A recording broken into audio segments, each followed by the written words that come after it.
July 30th, 1945, a Japanese torpedo struck the U.S.S. Indianapolis, and then a second torpedo. Within 12 minutes, the flagship of the U.S. Navy's 5th Fleet sunk.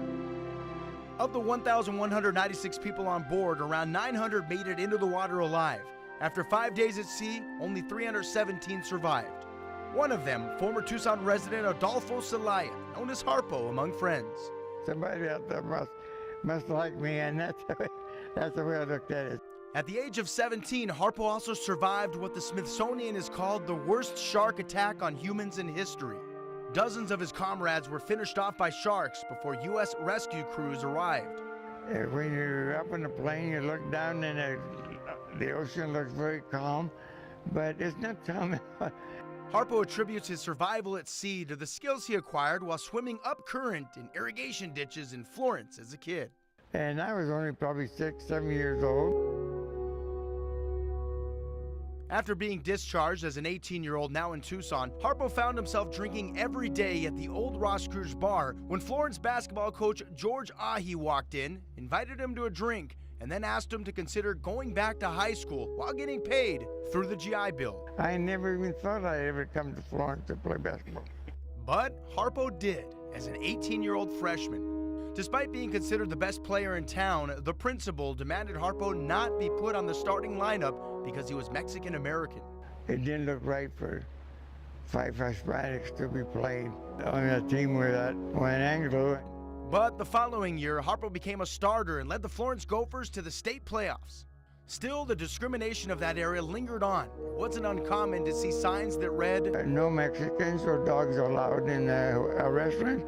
On the court, Harpo would sometimes speak Spanish, even with some of his Anglo teammates. Tírala pa acá, or, those different things. And in one playoff matchup, the coach of a team from the Phoenix area even tried to say the Florence squad should forfeit their game. And the reason?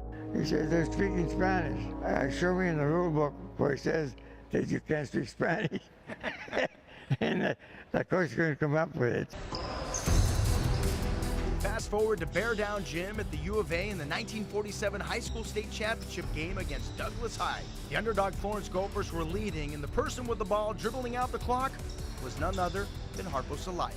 The proud Purple Heart recipient still reminisces about being a teenager who sometimes suffered from PTSD and said he envisioned the opposing team as his attackers out at sea. Well, I had five guys from Douglas running after me, and I put around, and I said, "Look like sharks coming after me," and I ran away. I'm getting out of this.